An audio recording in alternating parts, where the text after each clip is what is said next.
So last time we did व्याधित रूपीय. व्याधित means रुग्ण, रूपीय means किस रूप में वो क्लिनिक में आता है. तो रुग्ण किस रूप में क्लिनिक में आता है ये इस अध्याय में बताया है और कृमि की चिकित्सा बताई है. पिछली बार मुझे याद है यहाँ एक बस्ती सिद्धि नाम का एक तीसरा लाइन भी था जो मैंने निकाल दिया. तो now we see what is in व्याधित रूपीय अध्याय. ओके. व्याधित पुरुष के रूप दो प्रकार के होते हैं. जैसे पिछली बार मैंने बताया, गुरु व्याधित पुरुष जो है वो लघु व्याधित दिखाई देना. क्यों? क्योंकि सत्व बल शरीर बल उत्तम है. तो जिसका सत्व बल शरीर बल उत्तम है वो गुरु व्याधित होने के बावजूद, गुरु व्याधित मतलब ज्यादा तकलीफ होने के बावजूद, नहीं डॉक्टर कुछ नहीं हुआ ऐसा बताता है या ऐसा दिखाई देता है, तो गुरु व्याधित पुरुष लघु व्याधित दिखाई देना और लघु व्याधित पुरुष गुरु व्याधित दिखाई देना. जिसे सत्व बल और शरीर बल हीन है तो थोड़े से भी चीज का या थोड़े से भी तकलीफ का हवा बना देता है. थोड़े से भी तकलीफ का हवा बनाने की वजह से भले उसको कुछ भी नहीं हुआ, लघु व्याधित है, फिर भी वो गुरु व्याधित दिखाई देता है. ठीक है. तो ये दो प्रकार के व्याधित पुरुष क्लिनिक में आते हैं. इसीलिए वैद्य को सिर्फ देखकर या सिर्फ बात कर कर रोग की अवस्था का निदान नहीं करना चाहिए. वैद्य को सिर्फ देखकर या बात कर कर रोग की अवस्था का निदान नहीं करना चाहिए. तो कैसे निदान करना चाहिए? क्योंकि ऐसे निदान करने से शायद उस रुग्ण की चिकित्सा गलत हो सकती है. गलत क्यों हो सकती है?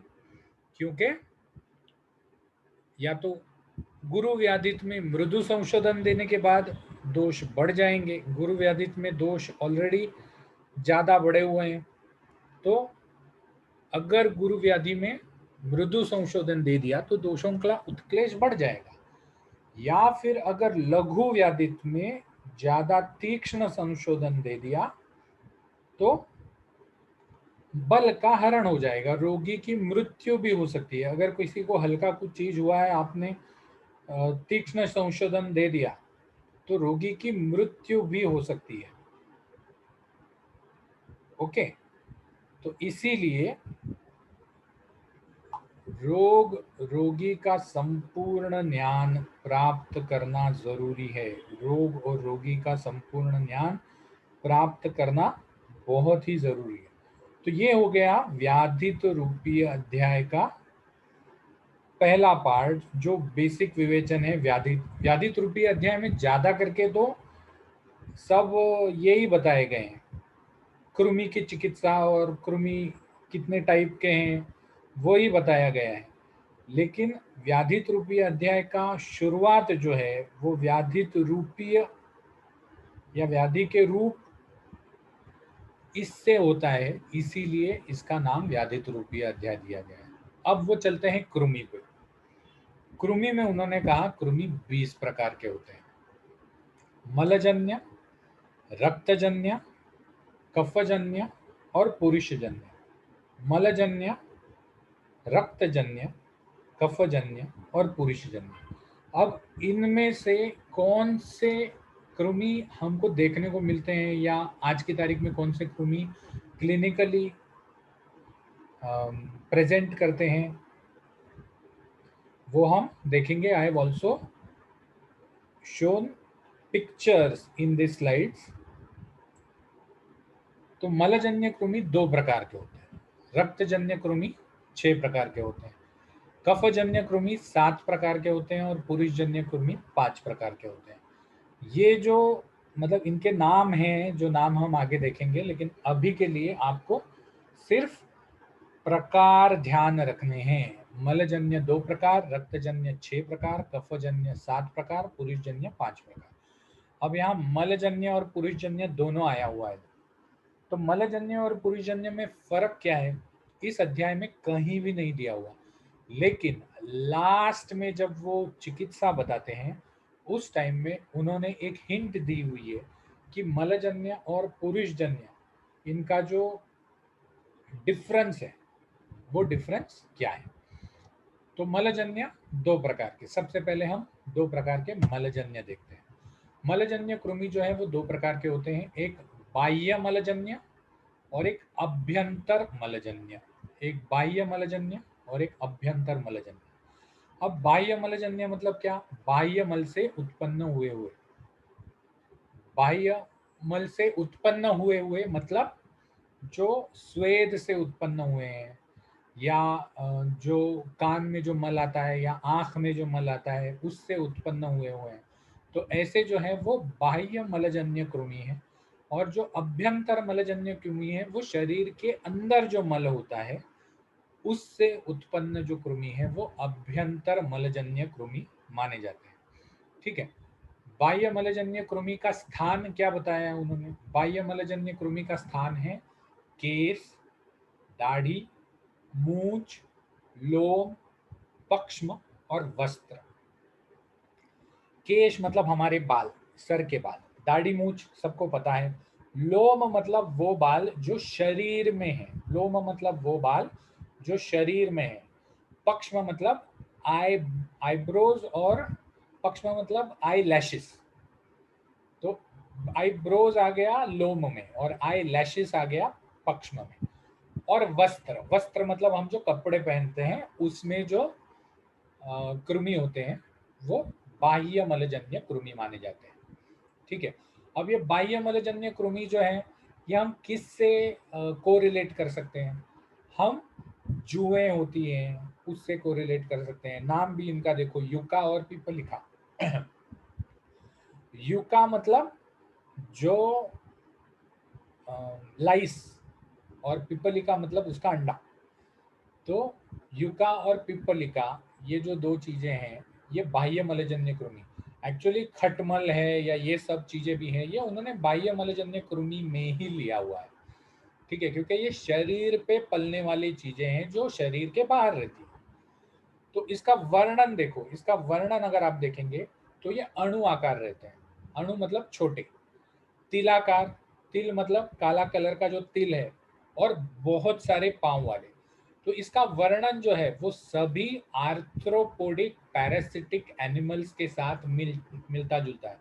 अब मैंने इसके तो बाह्य मलजन्य कृमि को तो फोटो नहीं निकाले क्योंकि वो तो हमने बहुत बार देखे हुए होंगे। ठीक है, तो बहुत सारे पांव वाले, कृष्ण या श्वेत वर्ण के, कृष्ण या श्वेत वर्ण के। ठीक है। इनका नाम उन्होंने बताया है युका मतलब जू, और पीपलिका मतलब लिक्षा। तो ये दो प्रकार के बाह्य मलजन्य। इसका प्रभाव जो उन्होंने बताया है वो कंडू, खुजली आना, कोट फोड़े आना या पीड़िका आना। तो ये सभी जो चीजें हैं these properly correlate with your external parasitic arthropodic insects. External parasitic arthropodic insects. ठीक है, इंसेक्ट्स अलग अलग हो सकते हैं, हमको सिर्फ दो ही पता है, लेकिन सभी आर्थ्रोपोड्स में अणु आकार होते हैं, पैरासाइटिक तिलाकार होते हैं, कृष्ण वर्ण वाले होते हैं, पांव वाले होते हैं। So this completely correlates with external parasitic arthropodic insects. तो अब इनकी चिकित्सा हम क्या करते हैं? हम वो जू की कंघी लेते हैं, उससे बाल में से जू निकालते हैं, तो वो क्या हुआ? अपकर्षण हुआ। अपकर्षण मतलब चीजों को या उस कृमि को शरीर से अलग करना। उस कृमि को शरीर से अलग करना इस अपकर्षण। ठीक है, शरीर से अलग करना। मलनाशन, मलनाशन मतलब क्या? हम शैम्पू लगाते हैं, बाल को ठीक रखते हैं, या फिर कभी कभी हमको जो है प्राइवेट पार्ट्स में भी हो जाती है, तो प्राइवेट पार्ट्स में भी शैम्पू लगाते हैं, उसको धोते हैं, वहाँ के बाल काटते हैं। तो मलनाशन और मलकर भावों का त्याग। मलकर भावों का त्याग मतलब जैसे बाल काटना, या अगर ये आई है, बहुत सारा स्वेद आया है तो अच्छी तरह साबुन लगा के स्वेद का नाश करना। तो ये मलकर भावों का त्याग है जो हम बाह्य कृमि के लिए यूज करते हैं। इस चैप्टर में जो दो प्रकार के कृमि बताए हैं, वन इज बाह्य कृमि और वन इज पुरुषज और मलज कृमि। ये दो प्रकार के कृमि जो है, मतलब अभ्यंतर मलज कृमि, ये दो प्रकार के कृमि जो है वो हम एग्जैक्टली समझ आते हैं। थोड़ा बहुत प्रमाण में कफज कृमि भी समझ में आते हैं, लेकिन हमको रक्तज कृमि समझ में आना थोड़ा सा मुश्किल हो जाता है, बिकॉज वो दिखते नहीं है और इसका वर्णन भी इसी अध्याय में किया गया है। तो अभ्यंतर कृमि में उन्होंने बताया है कि जैसे कफज कृमि होते हैं, उसके समान, कफज कृमि के समान अभ्यंतर कृमि होते हैं। तो let us see next, that is रक्तजन्य कृमि।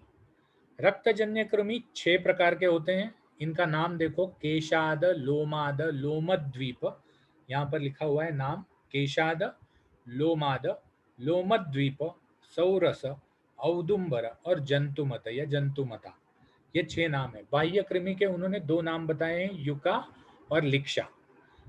अभ्यंतर मलज कृमि के कोई नाम नहीं बताए उन्होंने, लेकिन रक्तज कृमि के उन्होंने 6 नाम बताए हैं, केशाद, लोमाद, लोमद्वीप, सौरस, औदुंबर और जंतुमत। ठीक है, इसको याद रखने का एक इजी तरीका है, सर से चालू करो, केशाद, उसके बाद भवों पे आ जाओ, लोमाद, उसके बाद पक्ष्म पे आ जाओ। पक्ष्म एक द्वीप के जैसे रहते हैं, ऊपर और नीचे कहीं भी बाल नहीं है, ये बीच में लोम के जैसे रहते हैं, तो लोमद द्वीप। फिर उसके बाद जबान पे आ जाओ, सौरस, गर्दन पे आ जाओ, औदुंबर का झाड़ देखो गर्दन के जैसा रहता है बड़ा, तो औदुंबर और जंतुमत, जंतुमत को तो ऐसे ही याद रखना पड़ेगा। तो केशाद, लोमाद, लोमद्वीप, सौरस, औदुंबर और जंतुमत। ठीक है, तो ये रक्तजन्य कृमि है 6 प्रकार के। इनका स्थान जो बताया है वो रक्तवाहिनी धमनी, मतलब रक्त ब्लड वेसल्स में ये 6 प्रकार के कृमि रहते हैं। बहुत ही सूक्ष्म होने से अदृश्य होते हैं।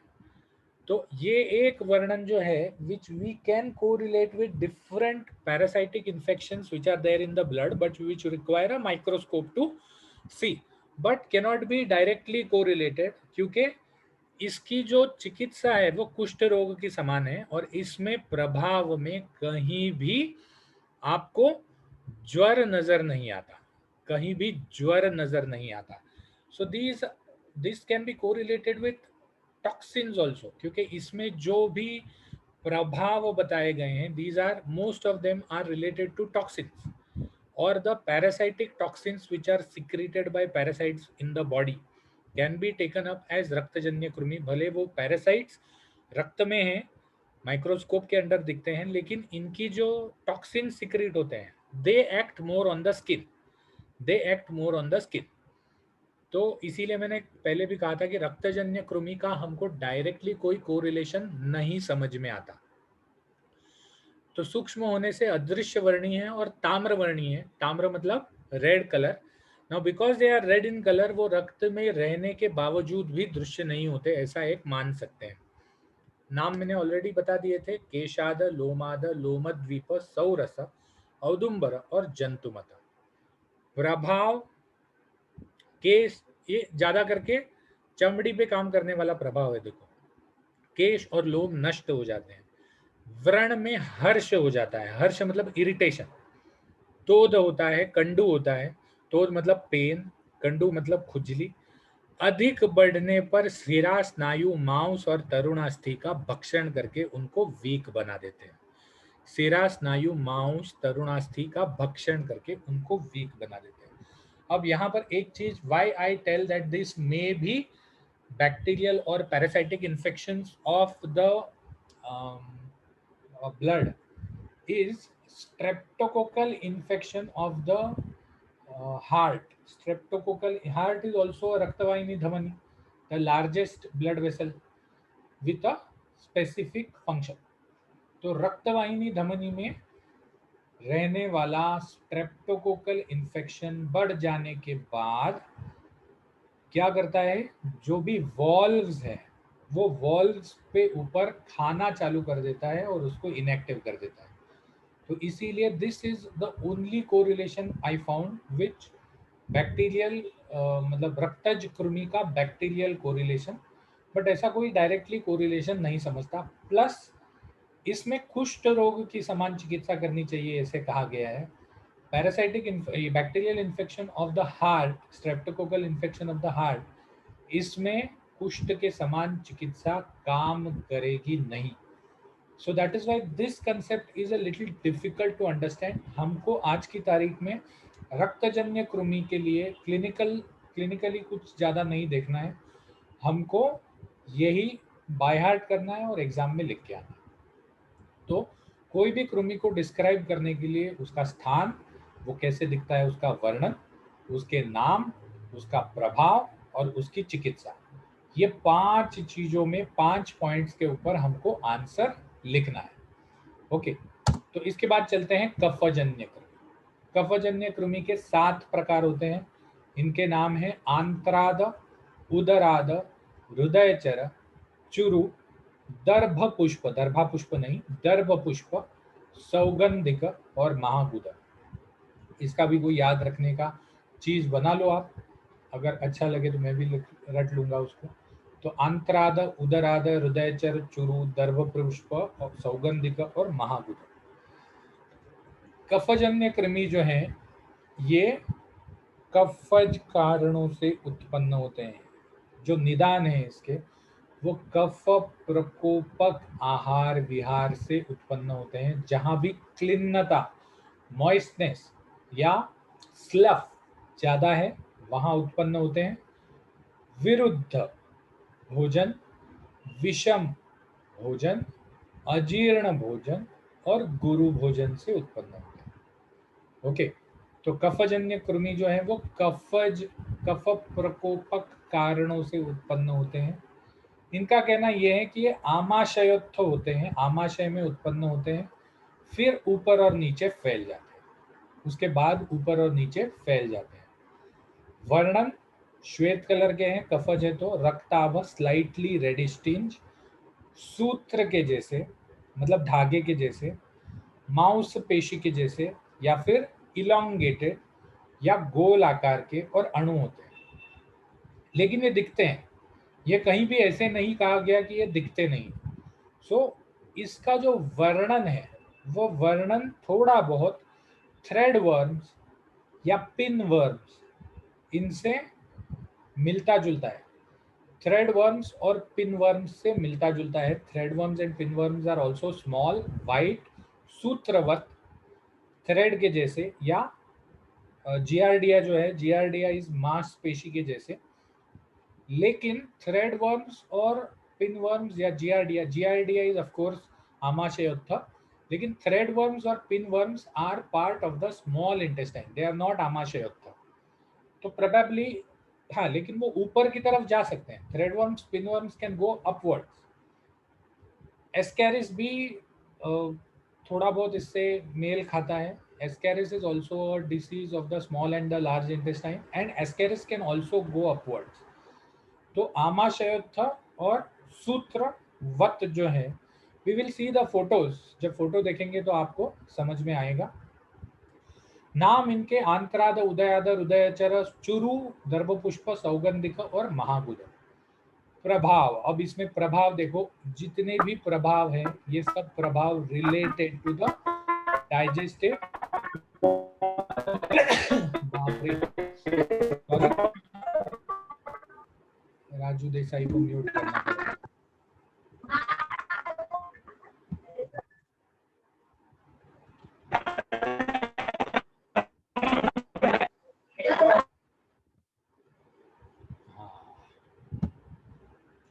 ओके, तो जितने भी प्रभाव हैं अगर आप देखिए, तो प्रभाव में जीआई ट्रैक्ट के, प्रभाव में जीआई ट्रैक्ट के सिम्टम्स नजर आते हैं। रिल्लास मतलब मिचली आना, लाला स्राव मतलब अधिक मात्रा में सलाइवेशन होना। अधिक मात्रा में सलाइवेशन कब होता है? जब हमको ज्यादा खाने की इच्छा होती है। अरुचि, बिल्कुल खाने की इच्छा नहीं होना। अविपाक, खाना नहीं पचना। उसके बाद ज्वर, मूर्छा, मूर्छा में चक्कर आना, और कार्श्य। तो ये प्रभाव जो भी हैं, प्रभाव को देख के ये लगता है कि कफजन्य कृमि जो है, दीज आर एस्कैरिस और थ्रेड वर्म्स। चिकित्सा में जो भी सामान्य चिकित्सा आगे उन्होंने वर्णन की है वो करने को कहा गया है। सामान्य चिकित्सा में 3 चीजें आती हैं, अपकर्षण, प्रकृति विघात और निदान परिवर्जन। हम इन तीनों चीजों को ज्यादा डिटेल में देखेंगे। उसके बाद आते हैं 5 प्रकार के पुरुषजन्य कृमि। 5 प्रकार के पुरुषजन्य कृमि में आता है ककेरुक, मकेरुक, लेलीह, सशूलक और सौसुराल। ससुराल नहीं है, सौसुराल। तो ककेरुक, मकेरुक, लेलीह, सशूलक और सौसुराल, इन्होंने इसके कहीं भी इंडिविजुअल कृमियों के वर्णन नहीं किए इस अध्याय में, तो इसीलिए सिर्फ नाम याद रखना है। ठीक है, एग्जाम में पूछा जाता है पुरुषजन्य कृमि, तो आपको इन 5 पॉइंट्स के ऊपर उसको डिटेल करना है और नाम याद से लिखना है। कितने भी फनी नाम है इस अध्याय में, आगे जाके थोड़े फनी ट्रीटमेंट्स भी हैं, तो जितने भी फनी नाम हैं उनको याद रखना है। ककेरुक, मकेरुक, लेलीह, सशूलक और सवसुराल। इनके कारण जो है वो कफजन्य कृमि के समान है, मतलब कफ प्रकोपक आहार विहार, विरुद्ध आहार विहार, विषम आहार विहार, गुरु आहार विहार। तो ये जितने भी कारण हैं पुरुषजन्य कृमि के कफजन्य कृमि के समान ही है। फर्क इतना ही है कि कफजन्य कृमि जो है वो आमाशयोत्थ होते हैं और पुरुषजन्य कृमि जो है वो पक्वाशयोत्थ होते हैं। तो कफजन्य कृमि आमाशय में उत्पन्न होते हैं, फिर ऊपर नीचे फैल जाते हैं, और पुरुषजन्य कृमि जो है वो पक्वाशय में उत्पन्न होते हैं, फिर ऊपर नीचे फैल जाते हैं। ऊपर नीचे फैल जाने का भी आपको एक मैंने फोटो दिखाया है, मतलब दिखाने वाला हूँ। तो पक्वाशयोत्थ और आमाशयोत्थ यही फर्क है, वर्णन सूक्ष्म रहते हैं। अब यहाँ पर सभी पुरुषजन्य कृमि सूक्ष्म नहीं होते। सभी जो प्रैक्टिस में देखने को मिलते हैं, सभी पुरुषजन्य कृमि जो है वो सूक्ष्म नहीं होते। For example ascaris, tapeworms are large, very large कृमि वर्म्स। ठीक है, तो सभी पुरुषजन्य कृमि सूक्ष्म नहीं होते। हाँ, ये जरूर है, लंबे होते हैं, गोल होते हैं, श्वेत होते हैं। कृष्ण हरित नील वाले कृमि मैंने नहीं देखे, लेकिन सूक्ष्म नहीं होते। प्रभाव मलगंधी उद्गार, अतिसार, कार्श, परुषता और गुदहर्ष। गुदहर्ष ये जो है, this is a very common symptom in पुरुषजन्य कृमि। नॉट ओनली पुरुषजन्य कृमि, any type of digestive system कृमि में, एक्सेप्ट फॉर जियार्डिया। जियार्डिया में गुदहर्ष नहीं आता। गुदहर्ष का सिंपल अर्थ ये है कि गुदा में खुजली आना, गुद में खुजली आना इज गुदहर्ष। Now threadworms, ascaris and tapeworms, all the 3 types of worms reproduce, and because they reproduce, what happens is they want to lay their eggs, reproduction में lay their eggs outside the body. क्यों outside the body? They don't want more worms to compete for the same amount of nutrition. They don't want more worms to compete for the same amount of nutrition. तो अगर वो worm ने आपके ही शरीर में अंडे अंडे रख दिए और उसी से वर्म्स आ गए, तो जो माता पिता उन अंडों को बना रहे हैं उन्हीं को खाना कम मिलेगा, क्योंकि अंडों को खाना भी ज्यादा लगेगा जैसे एक बार ये हो जाएगा। तो they usually have a tendency of laying the eggs outside the body. तो जब वो आउटसाइड द बॉडी एग ले करते हैं तो क्या होता है कि they come out, a small part of the worm comes out of the anus, और जिसके वजह से उधर गुद प्रदेश में इरिटेशन होता है या खुजली होती है। तो ये खुजली गुदहर्ष है। इसकी भी चिकित्सा जो है, जो सामान्य चिकित्सा आगे वर्णन करने वाले हैं। ठीक है, तो अब फोटो देखने के पहले what I would request you is go in and put in your attendance and come back. हमारे पास अभी भी 9 मिनट है, तो अगर किसी का अटेंडेंस रह जाता है तो कृपया इसी लेक्चर के चैट बॉक्स में अपना रोल नंबर डाल दीजिए। Okay, so by the time you are taking attendance, what I would like to show you is the krimi chikitsa. 1 minute before taking krimi chikitsa, what I will show you is the different types of कृमि. So this is one कृमि. हमको ऐसा लगता है कि कृमि सिर्फ पेट में ही होते हैं, but this is not true. ये जो है इसको महाराष्ट्र में नारू कहा जाता है. This is a type of round worm. Round worm होता है और इसका जो लाइफ साइकिल है दैट इज इन अ क्या कहते हैं उसको, स्नेल. स्नेल वो जो धीरे धीरे चलती है ना, वो स्नेल. तो ये स्नेल से गंदे पानी में, अगर आप गंदे पानी में जाते हो और आपके पाँव में गंदा पानी चुभ जाता है, मतलब लग जाता है, तो गंदे पानी में इसके अंडे होते हैं. और अगर आपके पाँव में कहीं भी कोई छोटा सा जख्म है तो उस जख्म पे वो अंडा बैठ जाता है, वहां के स्लफ को वो खाना चालू कर देता है और फिर वो पाँव में फैलना चालू हो जाता है. So this is a type of round worm. ठीक है. Ascaris is also a type of round worm. Ascaris में the eggs can not only be in the digestive tract, Ascaris eggs are also found in respiratory tract and also in the brain. तो Ascaris ऐसा जंतु है या ऐसा worm है कि it can even go up to the brain to develop itself. तो these are all types of round worms. आपने देखा, these are round in shape. The next which I would like to show is Ascaris. Now this जो बोलते हैं ना ऊपर जाता है नीचे आता है, आमाशयुक्त है, पक्वाशयुक्त है, this is what happens. So this is a person, poor child in Africa. और ऐसे देखो, नाक से निकलते हुए मैंने कभी नहीं देखा, लेकिन आई हैव सीन निकलते हुए गुद भाग से निकलते हुए देखा है. और दिस इज द टाइप, यहाँ पर जो ये जो गुद भाग से निकला हुआ है, these are not undigested Maggi noodles. These are actually the worms which have come out from the guda. ठीक है. पुराने जमाने में एक निमोसिल नाम का दवा आता था एलोपैथी में, जब आप देते थे तो ऐसे ऐसे कीड़े निकलते थे. This is not my photo, but मतलब जब मैं बीएमएस जस्ट पास कर चुका था तो I was working with a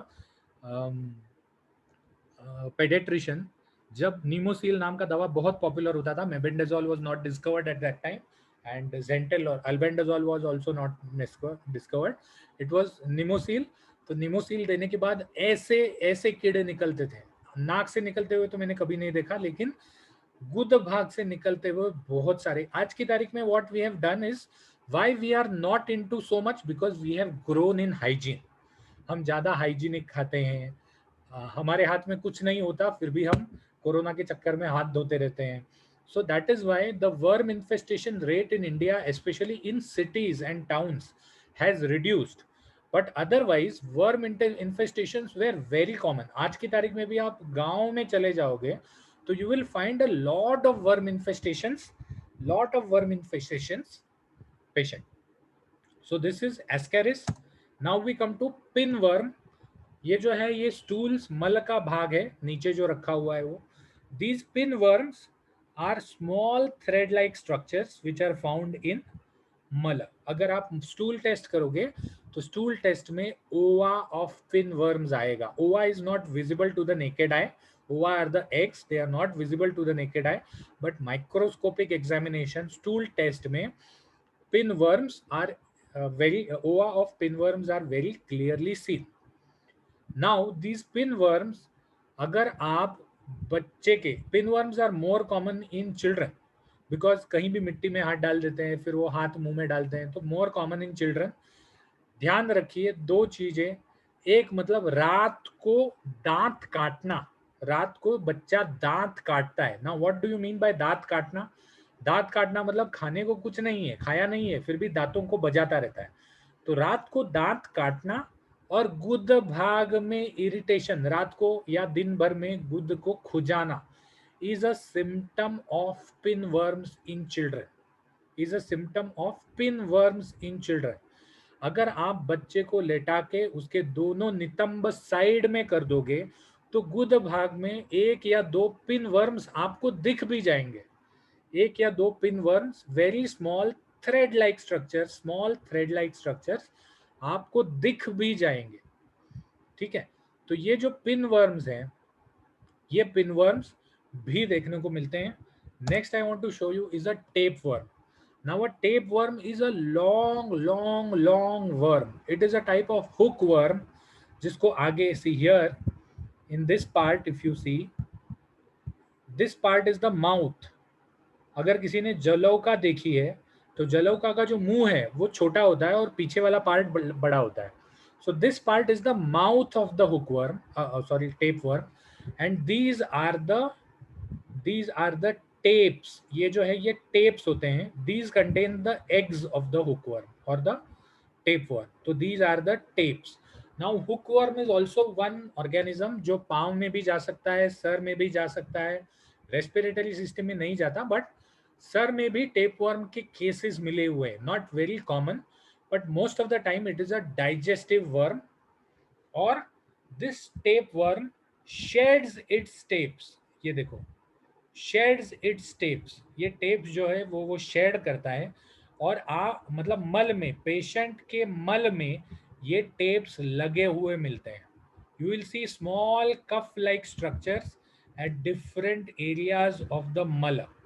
So this is a tapeworm infestation. Of course, आज की तारीख में, because we have microscopes developed, we don't go and see the mala of the patient. उसको बोल देते हैं कि भाई आप stool examination कराओ.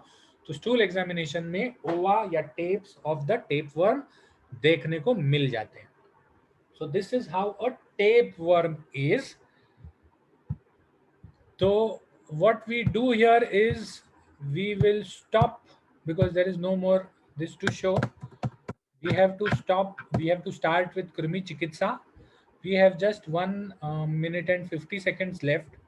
So क्या कोई बचा है जिसका अटेंडेंस नहीं लगा है तो काइंडली इसमें डाल दीजिए. What I'll do is by that time I'll check the attendance कि अटेंडेंस में कोई बचा है क्या, because we have 1 second here.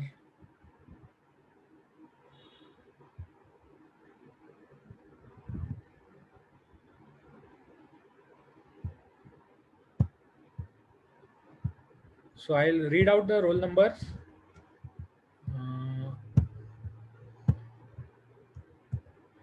1 2 3 4 is absent. 5 6 7 8 is absent. 13 is absent. 22 is absent. Sir, 22. Okay. 27 is absent.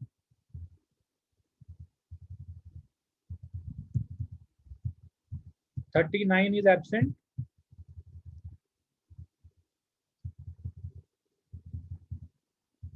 51 to 53 is absent. 51, 52, 53. Okay, itne absent hai. So thank you so much for attending the lecture and have a very nice day.